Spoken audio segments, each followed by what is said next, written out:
Greetings loyal subscribers and honoured guests. Time to take a look at Commodore Format Power Pack number 11 this week, in the penultimate episode of Covertape Chaos Season 1. Once again we have the now standard mix of 2 full games and 2 playable demos. There are some very solid titles on this tape, so this video should be a fun one to make. Let's get started then. Long before there was Lara Croft or Nathan Drake, there was Pitfall Harry, the original video game explorer. David Crane created the first Pitfall in 1982, and it was a huge revolutionary platform adventure for the time. The sequel, which was released in 1983, expanded things even further with a huge network of caverns to explore. Instead of having lives, you lost some of your score every time you died, and were sent back to the last checkpoint you passed, denoted by a red cross on the floor. Strewn throughout the caverns are many bars of gold, which increase your score significantly, and thus ensure your survival for a time. Should your score ever reach 0, then it's game over. You're free to explore the caverns as you see fit, though there is an optimal path throughout the game. It was one of the largest games ever developed for the Atari 2600, its native system, and was still a pretty impressive game even on the more powerful C64. The game also features an extremely memorable soundtrack, though obviously inspired by Indiana Jones, as was the entire game. It is just different enough from the work of John Williams and extremely catchy. There are 3 versions of the main theme that you will hear throughout the game. An upbeat, heroic version that plays as you set off on your journey and every time you pick up a gold bar, a more mellow version that plays as you're exploring the game, and a sad version that plays when you die and are being sent back to the last checkpoint. Both Pitfall games are incredibly influential and significant.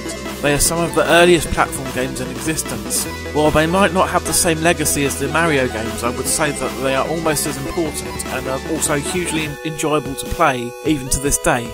I must confess I am pretty rubbish at Pitfall 2 though, as evidenced by the footage of me dying over and over in this episode. I never came anywhere near to completing it, but nevertheless it remains a favourite from that time, and a game I will never forget. Next up is a playable demo of Switchblade, another flip-screen platform adventure, this time developed by Core Design and published by Gremlin Graphics. You take control of the main character Hero in a quest to recover the 16 pieces of the mythical Fireblade that has been shattered. Restoring it is the only way to defeat the evil that is threatening the land. After a cool intro with some decent graphics that runs for a few seconds, the demo begins and at first it looks like there's nowhere to go.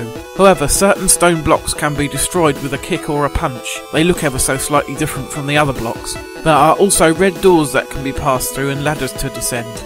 After progressing through 12 or so screens, the demo ends rather abruptly and you are dumped back to the title screen. I'm not so sure that this would have been enough to sell me on the game back in the day, and in fact it probably didn't, as I'm pretty sure I would have played this tape and I never bought the game.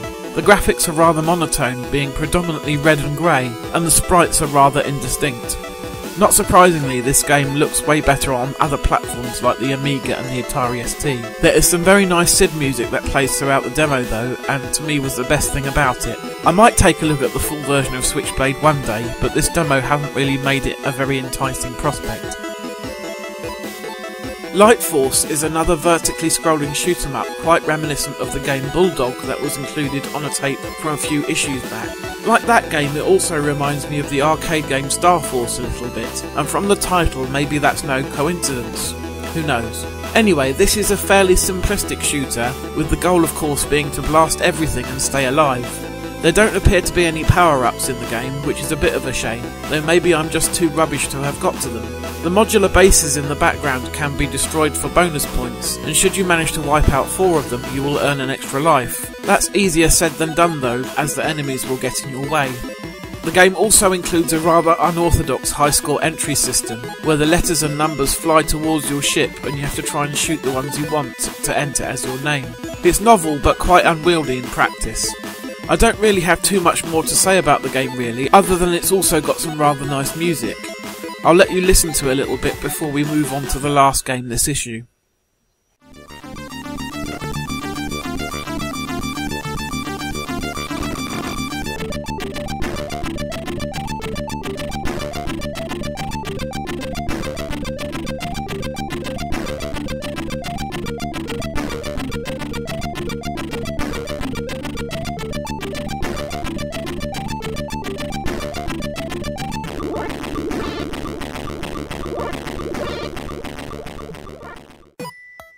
Finally, we have a demo of beach volleyball game over the net. I can't say that this is a sport that really excites me, except when ladies are playing for obvious reasons. It's a somewhat simplistic sport that also makes for a simplistic video game too. The usual rules apply. You have to bounce the ball to your other player at least once before knocking it back over the net, and should either team let the ball hit the ground within their half of the court, then the other team scores a point. This demo lets you play for one set, until either team scores 15 points basically, and then it stops. The graphics are pretty decent and the game controls well and animates smoothly. It's just not something I would have ever spent my hard-earned C64 money on back in the day. So there we have it, the end of another episode. Power Pack 12 has 6 things on it, so it looks like the final episode of this season is going to be a pretty good one. That episode will land in a couple of weeks. In the meantime, take care. We'll be right